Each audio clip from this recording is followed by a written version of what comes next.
मेरा नाम सूफ़ी तकरीज़ अहमद अशरफ़ी है। ख़ानकाह जामिया अशरफिया तहज़ीबुल इस्लाम व पता कोहना मुगलपुरा निसड़क मुरादाबाद मछली बाज़ार। देखिए, पहलगाम कश्मीर के अंदर जो ये घटना हुई है, जो लोगों को शहीद किया गया है, हमें भारत की सरकार से ही ये पता चल रहा है कि पाकिस्तान ने ये काम किया है।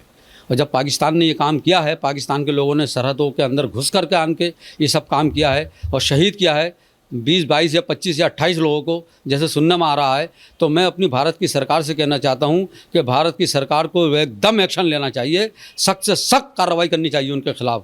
और मैं सूफ़ी तकरीज़ अहमद, मैं इस बात को बिल्कुल मुस्तहकम होकर के कह रहा हूँ, बड़ी जिम्मेदारी से कह रहा हूँ, अगर सरकार ने ये काम नहीं किया तो फिर इससे बड़ी घटना को अंजाम दिया जाएगा अगर तुमने जवाब नहीं दिया तो। मैं भारत की सरकार से, प्रधानमंत्री, चीफ मिनिस्टर साहब से और तमाम राज्य जितने भी नेता हैं उनसे मैं कहना चाहता हूँ भारत की सरकार से कि वो फ़ौरन एक्शन लें और एक्शन लेकर उनको मुँहतोड़ जवाब दें। कम से कम पता चले कि आगे उनकी नस्लें याद करें कि हमारे भारत के अंदर हमारे भाइयों के साथ ऐसी घटना ना करें।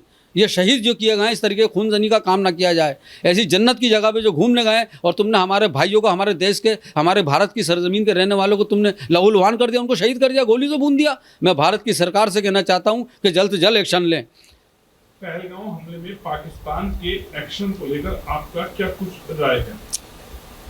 ये पाकिस्तान ने अगर ये काम किया, पाकिस्तान अगर जिसमें आया है तो बिल्कुल सरकार को काम बिल्कुल एक्शन लेना चाहिए। सरकार का फ़र्ज़ बन जाता है, एन फ़र्ज़ बन जाता है कि वो एक्शन ले और अपनी पूरी ताकत का मुनाजरा करे पाकिस्तान के ख़िलाफ़ और उन उग्रवादियों के ख़िलाफ़। और अगर नहीं किया तो फिर और बड़ी घटना होगी, इससे बड़ी घटना होगी।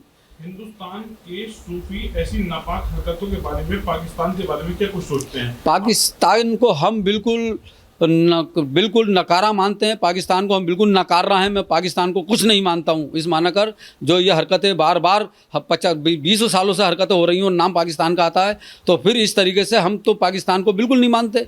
हमारे तो वहाँ रिश्तेदार भी हैं, अजीज़दार भी हैं जो यहाँ से सन 47 से पहले गए, हम बिल्कुल उन्हें भी नहीं मानते इस मानकर। हम उनकी इज़्ज़त नहीं करते, बिल्कुल नहीं मानते हम उन्हें। हम अपने भारत की सरजमीन की इज़्ज़त करते हैं, अपने भारत की इसकी सालमियत के लिए दुआ करते हैं, अब इसकी अमन व अमान के लिए दुआ करते हैं अल्लाह से। और दूसरी बात यह है, इस भारत ने हमें बहुत कुछ दिया है। इन्होंने हमें हमारी ज़िंदगी दी है, इन्होंने हमें रोज़गार दिया है, हमारे माँ बाप दिए, दादी दादा दिए और अच्छी खुशहाली ज़िंदगी दी। तो हम अब इस भारत के लिए अगर कोई जान देने का वक्त आएगा तो अपनी जान भी देंगे और जान देने का काम करेंगे। मगर मैं फिर ये बात कहना चाहता हूँ, जो पहलगाम के अंदर जो घटना की गई है, जो शहीद किया गया है हमारे भाइयों को, उनका जवाब सरकार को देना चाहिए। अगर सरकार ने जवाब नहीं दिया तो वह मेरे भी खतावार होंगे, पूरे हिंदुस्तान की जनता के खतावार होगी सरकार, अगर इन्होंने मुंहतोड़ जवाब नहीं दिया पाकिस्तान को। तो मैं सिर्फ ये कहना चाहता हूँ फ़ौरन एक्शन लेना चाहिए सरकार को, प्रधानमंत्री जी को पूरी ताकत लगा के उनको एक्शन लेना चाहिए और इसका जवाब देना चाहिए कि जो हरकत की कश्मीर के अंदर की गई है। बस मैं कहना चाहता हूँ, हमें बहुत दुख है इस बात का जो हमारे भाइयों को शहीद किया गया है भारत की सरजमीन के कश्मीर के अंदर। लगातार विपक्ष की ओर से मांग की जा रही थी कि जातिगत जनगणना कराई जाए। मुस्लिम सूफी इस पर क्या कुछ सोचते हैं? देखिए, जनगणना जो है वो तो जनगणना होनी चाहिए, कोई हर्ज नहीं है। अगर इसमें किसी का नुकसान है तो कल को फ़ायदा भी होगा और हमेशा जनगणना से फ़ायदा ही पहुंचा है, नुकसान नहीं पहुंचता है।